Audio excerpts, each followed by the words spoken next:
এটি অরাজক পরিস্থিতি না, এটি হচ্ছে 16 বছরের মানুষের যে ক্ষোভটি সৃষ্টি হয়েছিল, এই ক্ষোভটির গণবিস্ফোরণ আজকে আমরা মাঠে দেখেছি। আমরা এটিকে এই যে আজকে আমাদের প্রাথমিক যে জয়টি অর্জন হলো, ফেসিবাদী রাষ্ট্র যে কায়েম করেছে তার যে পতন হলো, সেটির যে কৃতিত্ব আমি সেটি রাষ্ট্রের ছাত্র নাগরিকদের দিতে চাই। এবং আমি তাদেরকে যে বার্তাটি দিতে চাই, আপনারা নিজ নিজ জায়গা থেকে আপনারা সামাজিক নিরাপত্তা বলে নিশ্চিত করে সংখ্যালঘুদের উপরে যেন কোনো নির্যাতন না হয় এবং আমাদেরকে যেন বিতর্কিত করতে না পারে এবং সুখী সমৃদ্ধ বাংলাদেশ গড়ার প্রতি যেন তারা বাধা হতে না পারে, সেটি হচ্ছে আপনারা নিশ্চিত। চূড়ান্ত বিজয় হবে। আমরা আজকে যে আমাদের কিছুক্ষণের মধ্যেই আমাদের একটি সরকার কাঠামোর একটি আমরা ফর্মুলা দিব এবং আমরা যে এতদিনের 16 বছরের যে গুম খুন নির্যাতন নিপীড়ন, আমরা যে নির্যাতন এবং নিপীড়নের মধ্য দিয়ে গিয়েছি, আমাদের বাংলাদেশ যে বৈষম্যের মধ্যে পড়েছিল, যেই দিন বাংলাদেশ বৈষম্য মুক্ত একটি বাংলাদেশ হবে, যেখানে সামাজিক নিরাপত্তা নিশ্চিত হবে, নাগরিক অধিকার নিশ্চিত হবে, যেখানে আমরা এমন একটি স্বাস্থ্য ব্যবস্থা নিশ্চিত করতে পারবো, বিশ্বমানের স্বাস্থ্য ব্যবস্থা নিশ্চিত করতে পারবো,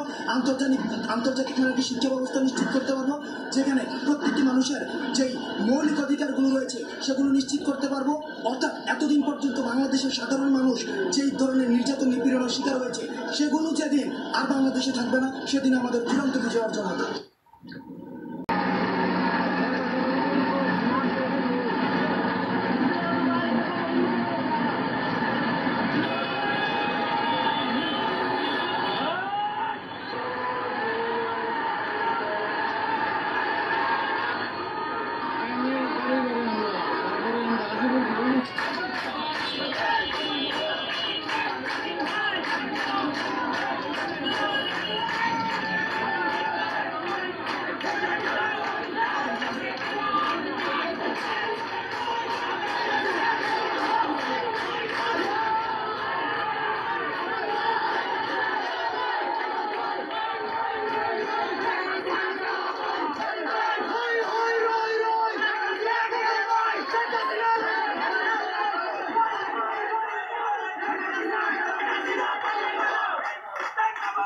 Take us